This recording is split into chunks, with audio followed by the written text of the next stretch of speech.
Okay, so hello everyone. Want to welcome you to our discussion on the Perils of Islam with Sultan and Imtiaz Shams. I'll allow them to introduce themselves. Harris, do you want to go first? Sure. Hi, guys. I'm Sultan. I am an ex-Muslim. I have been an ex-Muslim for quite a while, but I didn't really adopt that title, so to speak, for quite a while, for various reasons. But yeah, I write blogs. I've written a book on the subject. Hopefully that should be out before Christmas, so do get a copy if you get a chance. And yeah, I make videos. I try to speak to a lot of Muslim people as well, and try to address the issues of ex-Muslims. Just trying to take part in the discourse that I think is very important for us to talk about these things, so the lives can change and they can become better than what they are. Yeah. Hi guys, I'm Imtiaz Shams. I'm clearly not from Australia. I'm from Britain. I focus a lot on the issues of apostates in general, not just ex-Muslims, but my charity is called Faithless. We work with Jehovah's Witnesses who leave, former Catholics, and of course former Muslims. I grew up in between Britain and Saudi Arabia in Riyadh, and I've been very religious since I was quite young, and very involved in kind of university Islamic societies and things like that. Yeah, but since then I kind of help a lot of people who leave Islam, particularly setting up secret communities. So there was a few news articles about Australian ex-Muslims. That was about the communities that I helped set up in Australia. So that's why I'm here. I'm kind of meeting ex-Muslims across the country, which is quite fun. So yeah, thanks for having me. That's excellent. So having watched both of you talk and things like that, both of you have this different background with Islam and different kind of feelings and approaches towards addressing the topic. And I was just wondering if you guys could talk about what Islam is for you personally, and kind of your relationship with it. Yeah. So I was born and raised in Pakistan. My family is somewhat we call moderately Muslim, or ritualistically Muslim. So they're happy to do the 5 times sit-ups that is mandatory in Islamic faith. So they would fast in the month of Ramadan, and they do everything that is supposed to be done as a Muslim, which is a spiritual side. So that's fine, but no one would take the literal violent verses seriously, etc. So these things are quite common in Pakistan. So I grew up there, and I saw that in all my childhood. But I had questions about that didn't make sense, which I noticed very early on, that you are actually kind of discouraged to think critically about religion generally. I mean, it's a weird society that you can talk politically, you can swear at your prime minister or your president on national TV, nothing will happen to you, which is a good thing. But you cannot even ask some of the most subtle questions about Islam. So I had those questions in my mind, and I didn't find any answers. I noticed everyone would either discourage you from talking about it, or you simply wouldn't get any satisfactory answer. And it was a big thing in the 90s when I was growing up, and especially obviously internet was not very, it was still in its infancy. I think I didn't have access until 99 or 2000, I think. And I was a very lazy reader, so I didn't like to go to libraries. Even if I had gone, I don't think we would have found books like, The God Delusion, which came later on, played a big part in me understanding the other side of the arguments. So once I looked at it, I moved to Australia when I was 19 in 2003. So I saw the world differently. I looked at the counter arguments. I started reading books and the lectures of the other side, and I believe that my vision kind of broadened, and I would say I became a confirmed atheist probably around 2005, 2006 maybe, or maybe 2007 probably. But I never talked about it publicly or anywhere, even amongst friends or family. I would just barely say that they would know that, okay, well, he is a modern Muslim, maybe that's what they would have thought. I had a white girlfriend, everyone knew about that, no one objected to it. And it was quite clear that I wasn't following Islam, but I was still supposed to be a Muslim. I wasn't, but that's what they thought, because I never talked about it. But this is what happened when I started seeing the things that were happening in my part of the world. In Bangladesh, there were bloggers that were getting hacked to death for just simply not even coming out as atheists, I would say. They would just talk about these things and getting brutally hacked to death on a street by a mob, and there's nothing that can be done about it. Something similar happened in Pakistan. Imtiaz Shams was a blogger, probably around my age, I'd say. He got arrested. We don't know what's happening to him. We've heard reports that he's been tortured in prison. He hasn't been tried yet, last I checked. So we don't know. He might be in solitary confinement under the excuse of his own safety. Mashal Khan was a university student. He was killed by a mob for simply asking questions. That kind of angered me a little bit. Angered me in a way that I wasn't shouting and screaming in the streets or going in front of the embassy of Pakistan. But it just made me wonder that these Pakistanis, and according to the Gallup survey that was done in 2015, it says that 2% of Pakistani population could be atheist. And that's a big number. That's close to 4 million people. We never hear about them. So I wanted to know more about it. And so I opened up a page, I started talking about it on YouTube, etc. And since then I've spoken to a lot of people.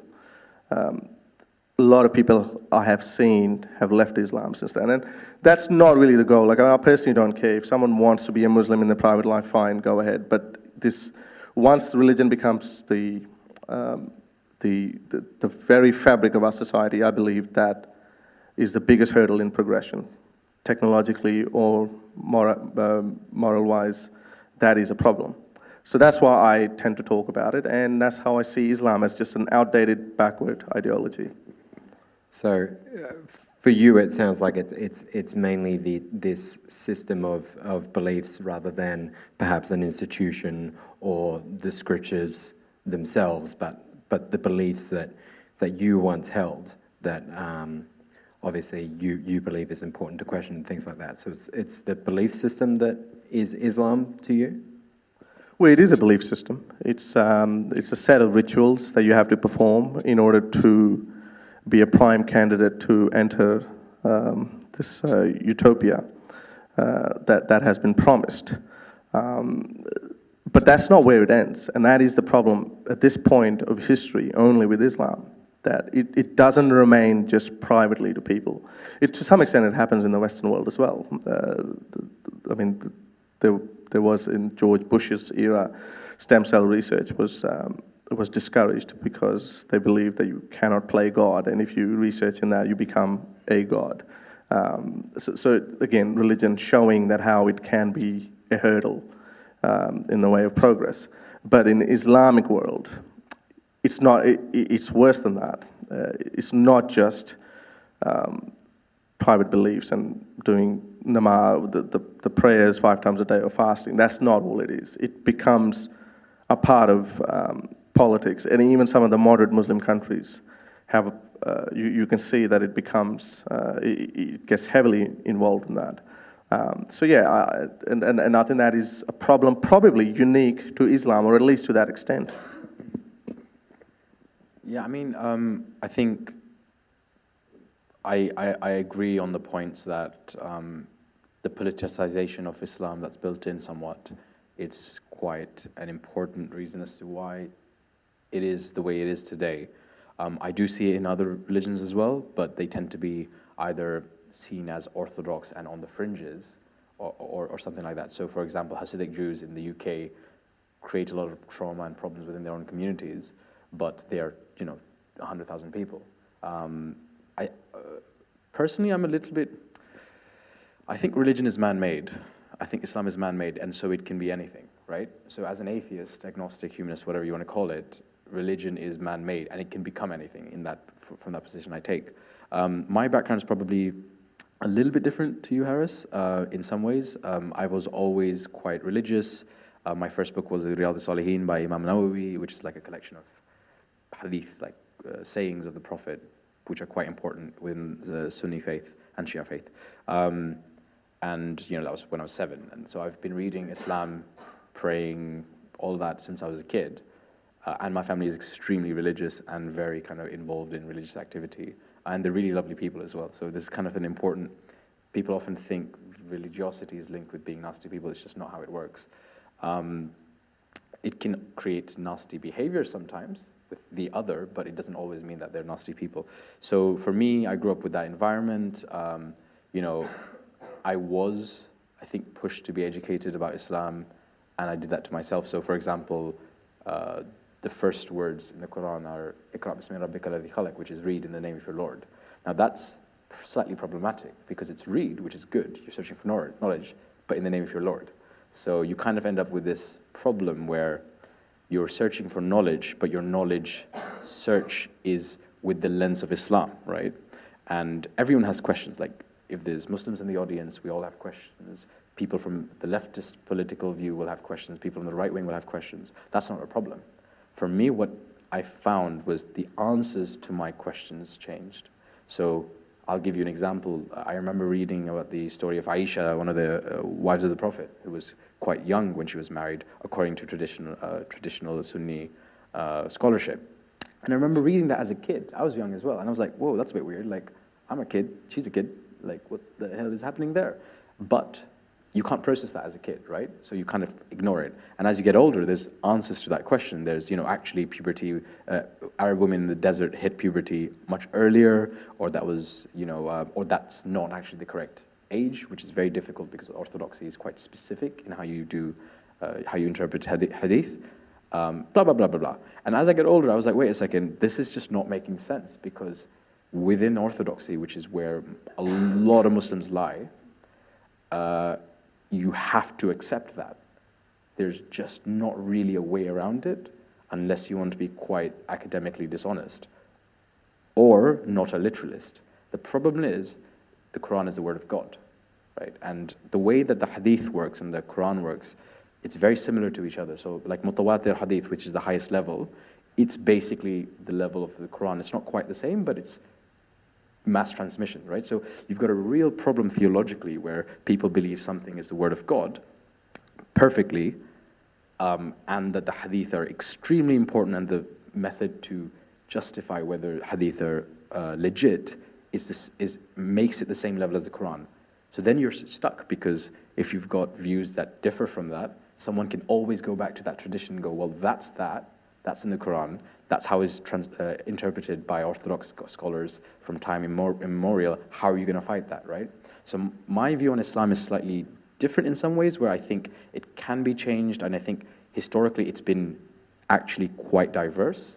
So, but that diversity has been quelled quite quickly, and today we have a specific branch of that Islam that is quite common. So early on you had the rationalists, the Mu'tazili.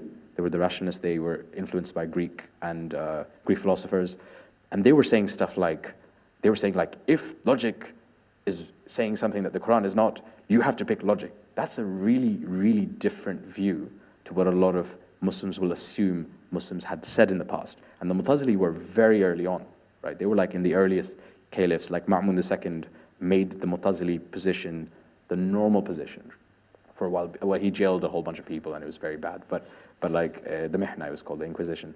But yeah, so I'm of the opinion, just from studying like Islamic history and academic views of Islam, that it's changed quite a lot. It had diversity, but the way we have it in the world today, because it's so literalist, you end up with serious problems of Islam being in the political sphere and also being this kind of rock that you can't really have much diversity of opinion in. Does that make sense? Yeah. Just to touch on that a bit more. I noticed that you sometimes refer to yourself as a cultural Muslim. Yeah. No one likes that when I say that. Ex-Muslims don't like it. Muslims don't like it. He doesn't like it. So I was just wondering, because you seem to, being an atheist, you seem to reject Islam, and yet you seem to accept this idea that you're a Muslim, at least in some respect. Sure. I was wondering how you see the relationship between Islam and being a Muslim. Yeah. It's a very good question. So identity politics of being Muslim is actually quite a new thing. So, well, it's not if you look at history as well. The problem is you have to think of history as well, but there was always a fight about what it meant to be Muslim, right? So there was lots of wars early on about non-Arab Muslims and their integration into the empires. But anyways, today, there are people like myself who were raised up without as much culture of our nationality. So I'm Bangladeshi, but my mom's side is more from Pakistan. I grew up with that, but not as much. I grew up much more with the Islamic stuff. So, we'd go to masjid, for the mosque for, what's it say? You'd go to a majlis, like a sitting about Islam, and then you gathering, and then you'd stay overnight, and all the kids, we'd be running around playing tag in the mosque, right? That was what I was raised up in. I wasn't raised up with Qawwali or with Bangladeshi music or with Bangladeshi culture so much, because that was slowly moved away. The world started saying, the world of Muslims, a lot of them started saying, that is actually kufr, that is actually not allowed. So for example, Bangladeshi weddings used to be quite syncretic in terms of how it engaged with Hindu cultural traditions. So, putting tikka and stuff like that. That stopped. So I was raised up in a very, very Islamic, ritualistic community. Now that I've left it, what do I take? What do I take from that? So I've had to figure out what I do take. So for example, Eid, I love eating. I just won't go to the prayer, but I will go and visit all the families and friends they're unhappy because I didn't have to wake up really early, but I get the food and I haven't fasted for 30 days. But so for when I say cultural Muslim, it's a political statement in the sense that I feel like I can take these things and make them my own and identify as both someone who comes from the Muslim community, which in the UK is an identity, whether we like it or not. But also I'm an ex-Muslim, and they're not necessarily opposing identities, right? I can be an ex-Muslim, or you could say I'm an ex-Muslim who takes bits from Islamic culture, for example. Although Harris, obviously, you might disagree with that. Well, this disassociation between Muslim and Islam. Yeah, I just have a problem with the word culturally Muslim. I think it's just you're just boxing yourself. You're taking yourself out of one box and you're putting yourself in another one.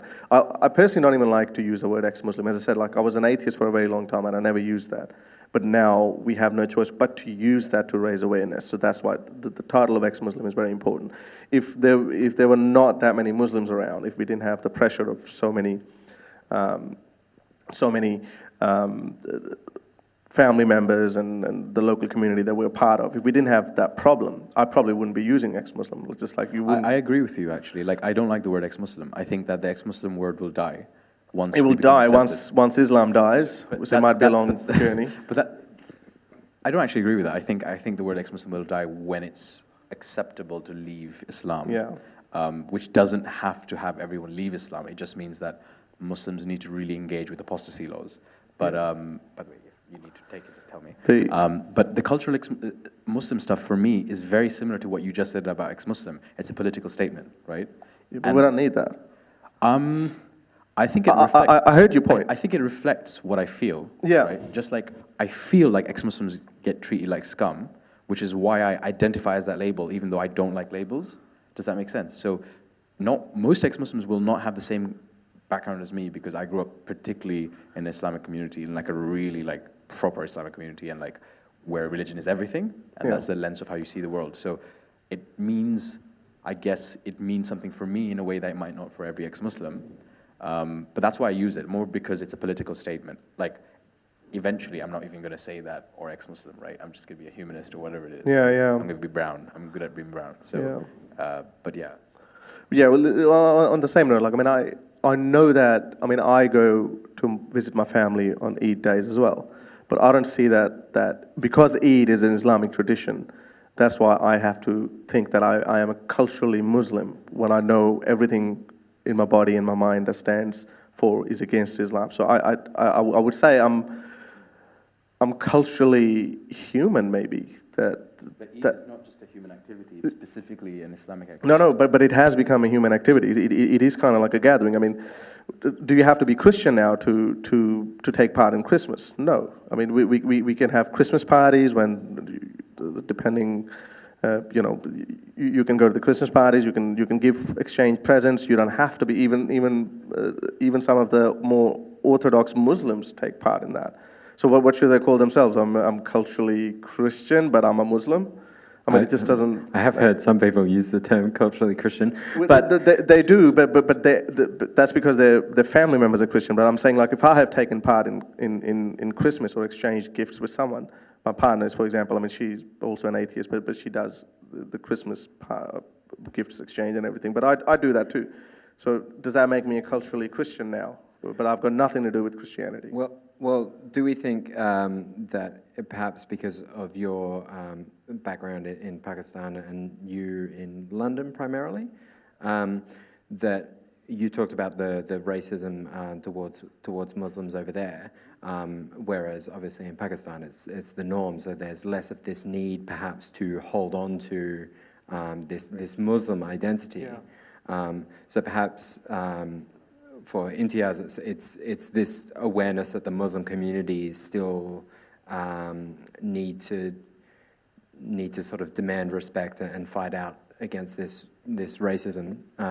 I think it's quite interesting that when I speak to ex-Muslims from Muslim countries, so one of the problems we have in ex-Muslim spaces is that a lot of ex-Muslims from non-Muslim countries will be quite angry with some of the language used by ex-Muslims from Muslim countries, and I don't think that's fair because they're coming from different things, right?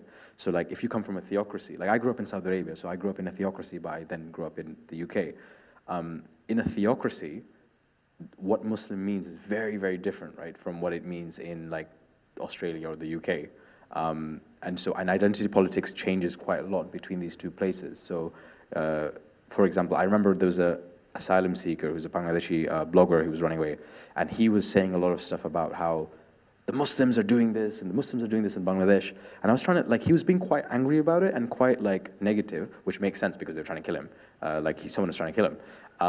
But I then started talking to him about semantics of the word Muslim for him, and the word Muslim for him did not describe Muslims, because in Bangladesh everyone's a Muslim except for like the 10% of Hindus that kind of don't count, right? So what his view was that everyone's a Muslim, but Muslims for him are people who are practicing and who are Islamists, right? Islamists. So it's very interesting that, for me, that there's a difference between how Muslims who were raised primarily, ex-Muslims who were raised primarily in these theocracies, and it makes sense, right? Like, because you're in a theocracy and your identity is kind of different. But that said, Western ex-Muslims also don't agree with me when I say cultural Muslim. So, and I don't think we need to get stuck on it either, because it's kind of it's something that it's a political statement I make, but I don't even know if I'm fully convinced either. So it's not like, I'm set. I'm definitely not convinced. So yeah, well, let's move on to the next one. I do think it kind of transitions well into sort of the next point I have, which is about the impact of Islam on Muslims, though. You talked about prayer, you talked about fasting. For you, when you were a Muslim, like looking back now, what was the biggest cost to you that Islam put upon you? Well, personally, I still look back, and I left Pakistan, although I have visited a few times since, and it's probably not advisable to go there now. But it's like I was fairly young. I was 19. I wasn't really. I didn't really have any position. So, I mean, I personally did not get impacted by Pakistan, so to speak. But Pakistan is not Islamic country either. I mean, contrary to what you might have heard of, it's not really a theocracy. It's nowhere near that. It doesn't have Sharia law. And ever since then, it's been progressing even more. so, or might not be. I'm not that touched with it now, but Islam still is a very powerful fabric of the society. So personally, I didn't have any problem. But now I look back, the biggest cost to me now is that I probably won't be able to go to Pakistan in the foreseeable future. And that is a very, I mean, you would think that, I would think that, you know, I live in Australia, it's probably, in my opinion, the greatest country in the world. And Melbourne is better than Sydney, just put it out there. I like Sydney more, by the way. Doesn't matter. Yeah, that's because you're sick of your cold weather in London, that's why. So I may not have any need to go to Pakistan, but that's not just Pakistan. I mean, look, not that everyone knows me. I know the Pakistani Federal Police is aware of me, so they've banned my page in Pakistan. So again, probably they wouldn't put me in jail. If I try to go there, they'd probably say, well, please, sir, leave. Otherwise, you know, you might get in trouble with the mob or something, or we might have to arrest you, whatever. That would be nice of them to do that instead of just actually feeding me to a mob. But I would say that is a very, it's a heavy cost to pay in a way. Like, I mean, the streets that I grew up in, I wouldn't be able to see them. I would not be able to see their country evolve if it does get better than what it is now. Some of the family members who would never visit Australia, I would never be able to see them. I'm not going to take part in any weddings or anything. So I would say that would be my price now that I'm paying. But personally, I didn't have any price to pay. My parents were quite normal. They're moderate. They didn't really care whether I was a strict Muslim or not. Yeah, well, I think it's interesting that you would say that, because I think a Muslim would say that's like the price of leaving. But then if there's no price or no like significant cost of being a Muslim, and yet it might give you a sense of purpose, a sense of morality, bring unity towards the family and stuff like that, which is what you're talking about losing in a way. So then sort of what's the disadvantage of being a Muslim? Or would you still be a Muslim if you could still believe the things you used to? Oh yeah, absolutely. I have always said it, like being a male in a Muslim society is the best thing one can ask for. I mean, if I was in Pakistan, I mean, even though polygamy is not really popular in Pakistan as it is in Arabian countries, but no one can say anything if you do have multiple wives. Even the concept of concubines has been dead for some time now. But even though if you manage to get one, if I had managed to go to Afghanistan, it would have been even better. I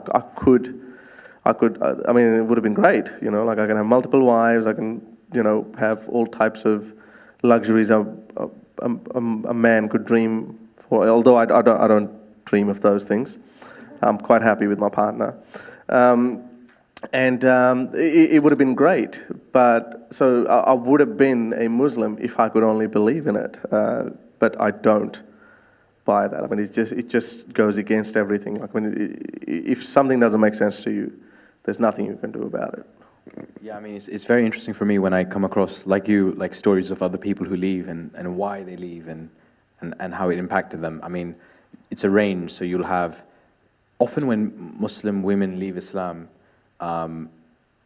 they have to do it much more publicly because you cannot live a double life. A guy can often live a double life. In my case, it's probably a bit more difficult because we don't have any women in my side of the family, so and they're quite strict with their religious.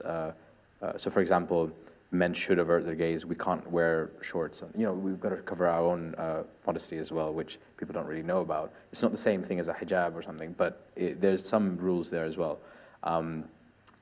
But women cannot leave a double life very easily. They'll have to wear the hijab for quite a lot longer, and that obviously has a big impact on their mental health because you're wearing the hijab and you don't believe in it. So there is like definitely a big role in terms of like how it affects men and women. In my case, like, yeah, I mean,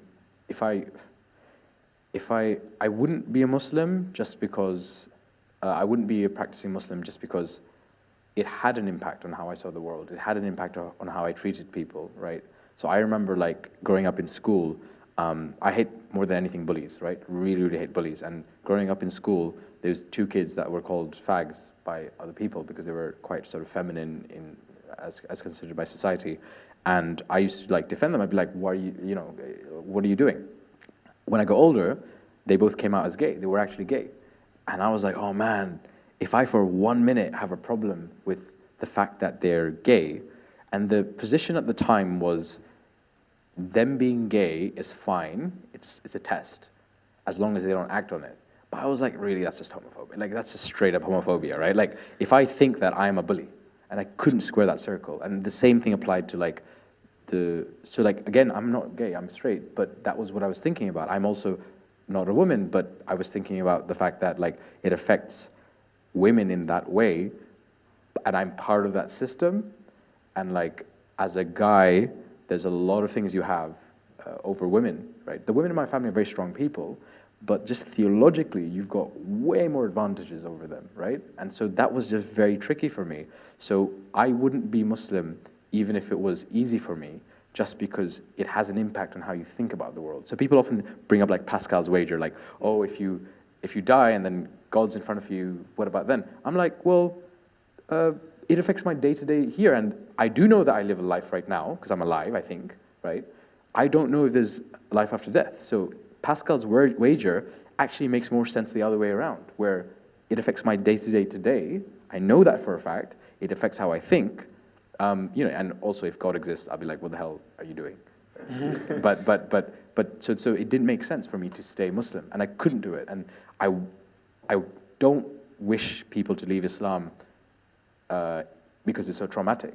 So what we need to do, well, what I'm doing is making it easier for people so that when people do leave Islam, they're not as screwed over. But it's such a traumatic experience. Like whole countries are against you. Like, do you know what I mean? Like, I want to go to Bangladesh, I want to go to Pakistan. I used to go every year when I was a kid. I have to really think about that. You know what I mean? I have a friend who's a blogger. He grew up in Bangladesh. Like, his whole family are from Bangladesh. They all moved to the UK. And he was going to Bangladesh after 10 years. He's a blogger. His name is on all the lists, right? So, I'm not going to say to him, you can't go, you shouldn't go, right? Because, yeah, he might die. But he loves his country. So what we did is we did like a video where it was like, hi, my name's Imtiaz. This is the person's name. And then he was like, if you watch this video, that means I'm dead. And that was like a if he dies, I'm going to release that video. Because this guy was like, I need to go back. I need to see my family. I love my country, but I might actually die. They know where I live. So that's the highest level of kind of cost. But it goes all the way down to like basic discrimination. Like, people have been at barbers, and the barbers are like, hey, are you fasting? Because it's a question you all ask. He's like, how's your rosa going? How's your Ramadan going? And the guy was like thinking, should I come out to my barber? He's got a knife to my neck, right? And he did. And the guy said, jokingly, ha ha ha, I've got a knife at your neck. He didn't do anything. But can you see how that's a form of discrimination? I mean, more than discrimination, to be honest, it's like hate speech. But no one cares. Like, no one, like, if I took this to the police, they'd be like, what are we going to do, right? So there's a level of discrimination that people face who are ex-Muslims, as well as for other faiths as well, but particularly with ex-Muslims, that really permeates society and the world, and no one is talking about it, which is why it's kind of important that we're doing stuff like this, I think. Absolutely. You talked about some of the costs to other people. Obviously, there's kind of the issues with the roles of women and their rights, and LGBT people and stuff like that as well. How much do you think that's intrinsic to Islam as opposed to a cultural and political thing, say, for example, in Pakistan? Well, when I say religion stands in the way of progress, it stands no matter wherever it is, in whichever shape or form. It is the primary cause. I mean, yes, cultures are important, and they play a part independently as well, but religions have a way of becoming the culture. For example, in Pakistan, anything that is un-Islamic is off the table. You just can't talk about it. It cannot change. if it does change, you're an infidel or a bad Muslim or whatever, you're wajibul qatl, which means you should be killed. But I think it's the humanism culture that still prevails over the strongest religious ideologies. I have seen Pakistan go from a very liberalish country where women were supposedly not as oppressed as they were later on in the 80s and 90s, and now they're slightly coming out more as well, and they are being liberated, despite of strong Islamic beliefs that a woman should not be wearing jeans, or she should not be sitting next to a man, she should be at home. Despite of these strong beliefs, it's still happening. And I think it's the human spirit that actually conquers, and it's the human spirit that actually forces us to move forward, despite of no matter what ideology that is, whether it's religion or anything else as well. So that's where I'm a little bit optimistic. In Pakistan, for example, we had a term for transsexual, for example, people, and it was a discriminatory term, and you would just say it even to hurt a guy, you would throw that term around. But now, I think last year, it was recognized that, okay, well, LGBTQ people and I had to be, they were recognized as equal citizens, they have just as much rights as everyone else. And we had the first transsexual woman as a newscaster. That is saying something when these people are systematically laughed at. They're not even spoken to because they think, well, they're just subhuman, basically. So despite of religious influence, I think the culture of humanism, the human spirit, that makes people move forward. It baffles me that how now this is the problem. The religion is so intrinsically ingrained in the psyche of, I'll just stick to Pakistani society, that despite of these progressive people, these progressive women who come out and they're just as modern as anyone would want them to be. They act equal to men as they should, but they still tend to defend Islam, and I think that's where I think that it's just slowing down the progress. I mean, or at least it's not going to the speed that at which it should go. Yeah. So one of the things you said at the beginning of that is that you said it can't be changed, Islam and the beliefs, but then you went on to talk about like kind of the social progress and stuff that's gone on.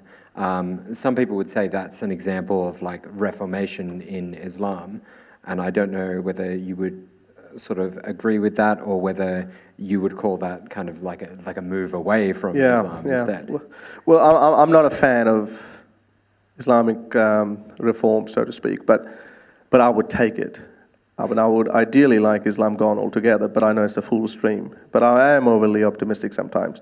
So, but I would take a reformed Islam, and Islam has been reforming for the last 1400 years. I mean, Imtiaz would probably could give better references than I can. But I mean, the Islam of Muhammad was different, and then the Islam of the 10th century was different, and so on, and 15th, and slavery is one of the things that has always been a part of Islam, but it's no longer accepted. And it's interesting what you were saying about kind of the fact that humanism, I guess, that's what you call it. I think culture is often seen as like the reason that there's bad things, right? And that religion is pure and all that. I think it's often the other way around. We have a culture of anti-slavery today in the world. That culture is forcing Islam to reform somewhat. It's a bit more complicated than that because it was actually the colonial powers that stopped. Yeah, well, and I say, well, I think that this century would probably belong to animal rights. And we have this festival, the Eid al-Adha is coming up, which I think it's the Animal Cruelty Day, and that's how it should be recognized. I'm not one of those vegans by any chance that who go in front of steakhouses and protest and yell at the chefs. I'm not like them. So if you eat meat, then that's fine. But the way how it works in the Islamic society, how animals, well, that's one of the costs that I think I paid, but I think I recovered from it. The way animals are brutally slaughtered in the streets of Pakistan, and any Westerner who has never seen an animal getting slaughtered would shake you to your core. And it's like little children, we watch it as if it's nothing. I remember I used to put bets on with my cousins that, which animal's going to struggle more? Yeah. And we used to look at it. And you kind of become desensitized. And this is why the animal cruelty was no longer an issue, was not even an issue.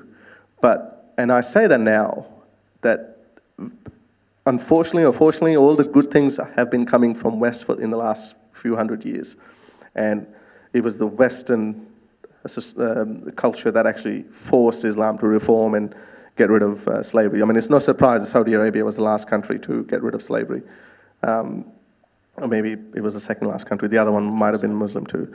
Yemen. And when as a Western society, as it becomes more and more sensitive towards the animal rights issues, Islam will have to reform too. But then again, they will have another clash with one of the central beliefs, which is halal meat. Yeah, we've had that actually as a big conversation in Europe. And like, I have a company which does stuff around livestock welfare, and so I'm a little bit attuned to this issue, and it is a big problem. Like, it's both the Hasidic Jewish population in the UK that cause problems, and the kosher meat and Islamic meats as well. Although it's changed because they were forced by the government to do things with a higher welfare, like stunning, and so now most of the meat, which is halal, is actually because they've been forced to, right? Like, the ideal would have been, and a lot of the Muslim councils around halal meat fought like not stunning. I'll give you one better, and I see that the big challenge is coming. I mean, the synthetic meat,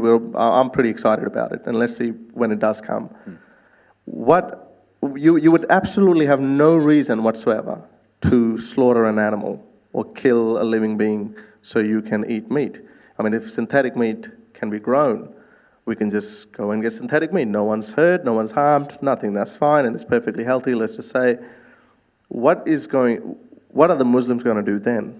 I mean, even the most moderate Muslim will go to, will drive 20 kilometers. I actually draw a relevance there with cameras, because it's the traditional Islamic position is you can't draw faces, because then God will say on the day of judgment, make this real.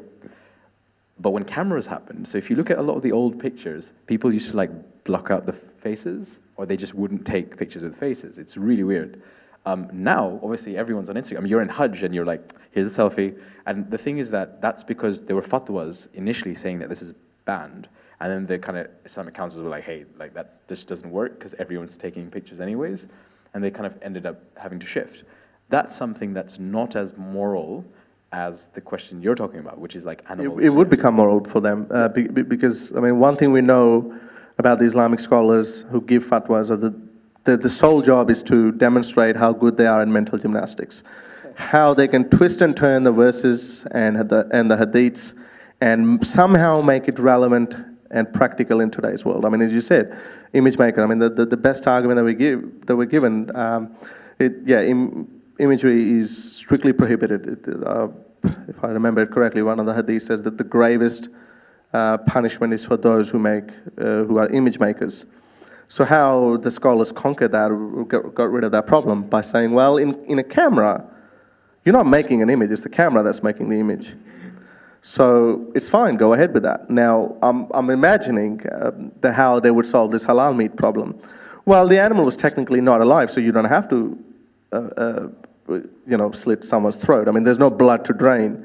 So they would have to adopt to it. Otherwise, again, they will be left behind. But as I said, like, Islam has been reforming, and it would, again, be ridiculed, it would be made fun of, it would be criticized for slaughtering animals, and then they will eventually give in and they'll come up with a fatwa like that. So, obviously, one of the greatest concerns to kind of my group and my community, the atheist community, is the threats and all the trouble and the kind of exile and things like that that come from leaving Islam. So you're talking about all these reformations that are going on that are really good, except one of the ones that still prevails in Islam, where other religions have largely dropped it, at least the threats to people's lives, is these threats of leaving Islam. And I'm just wondering if you think that is being reformed, or if there's potential for that to be reformed, because I do think some of the Quran verses are fairly clear on that. I mean, as well. There's an ex-Mormon friend of mine that said something very interesting. He said, if they could kill us, they would, like the Mormons. So I think some of the times these things are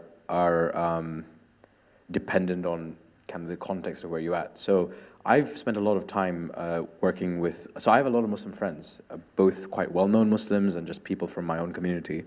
And by and large, I find that even when Muslims kind of parrot the apostasy laws, they're not comfortable with it. And I think what's happened is that in the West especially, and also in a lot of Muslim countries, the language of human rights is used a lot. So Trump is doing this to us, this is bad because we have the right of movement.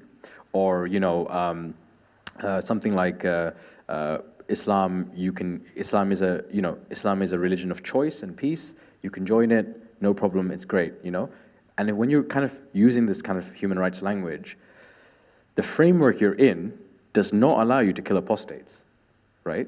So up till now, a lot of the people who are in the world of human rights, and sometimes often leftists as well, were very weird about that. So they would like enable some of the Islamists and things like that, and very socially conservative Muslims, to say stuff like, actually within an Islamic state, you can be killed as an ex-Muslim because you're a traitor or something like that, right? Now, I think people are becoming aware that actually we exist, we're real human faces. It's very hard for a lot of Muslims to actually square that circle about what the apostasy laws are with the fact that we're real people, right? So what I found when I spoken to Muslims of a range of beliefs, I mean, I'll give you an example. There was quite an extreme convert, and I was speaking to him, and he was like, yeah, you know, the apostasy law is definitely a thing and all that in the UK. And then when I started to question that and put a human face on it, his own children, he has 2 kids, he freaked out. He couldn't really handle that because he loves his children. And that's going back to what you were saying about kind of the humanity of people, that even if you have a position in your religion, when you put a human face on it, it's very difficult to actually believe it. Yeah. Do you know what I mean? Oh yeah, I mean it's amazing how I see comments where people say, well, yeah, bring back Sharia law, bring back Sharia, Sharia is the best law. This is coming from Muslims. Mainstream Muslims in Pakistan, for example, it's become a fashionable thing to say. But when you show them a video of a woman being stoned to death, they just call every name under the sun to the person who's throwing stones at these people. Because, yeah, when you see a human face to it, people often talk about stoning as this kind of like cute thing, or like it's like a harmless thing. It's like almost like it's harmless. Yeah. And they've never seen stoning. Yeah. Or they talk about beheading or cutting off the hands, and they've never seen it. Yeah. And that was a part of it. Like I remember watching a video years ago. I can't remember if I was still a Muslim or not, but I was just looking at a human level, and there was this prisoner in Iraq. His hand was being chopped, and he was being held, and the sword was being. It was like it wasn't even a full sword. It was probably I can't remember if it was a meat cleaver or not, but it needed multiple hitting, and then his hand was cut, and I just could not see that, I just could not see that kind of suffering being inflicted upon another human being, regardless of whatever he did. And that's why I changed my perspective towards punishment or physical punishment totally changed after that. I mean, I still struggled with when I hear the arguments for or against capital punishment. And I still haven't been able to make up my mind, because when I see people throw different circumstances. Well, what would you do to a person who has raped and murdered a child? Should he or she be put to death or not? I mean, this modern humanist human inside me tells me, no, we still don't have to resort to that level. But then there's another part of me, which is probably, more primitive, I'd say, that says, well, maybe it should be done. I mean, why should he be breathing? So yeah, I mean, it's Islam has been reforming, as I said. I mean, it would keep reforming, and women. I've often. I'm not obviously the first person to say that, but I think it's a very good analogy and I can't top that. The women in Islam who defend Islam is like they say with chicken defending KFC. It just doesn't make sense. The very ideology to its core stands against everything a woman should have, whether it's your what you should get in inheritance, how you should be treated in a household, to even how you are treated as a human being in terms of your intellectual potential. It's just totally discriminatory, and it just doesn't make sense to me. And this is why I say that these modern Muslim women who don't wear hijab and that they are totally, completely, or almost westernized, but they still defend Islam. I mean, and I think that's where I have a problem. So, tying a few of those ideas together, the idea of like discrimination and putting a human face to things, I think that's part of the reason why I feel like events like this are really important, that the group I run at the uni is really important as well, because people have a chance to speak about these issues and to talk about what's happened to them and the problems that they've experienced in religion.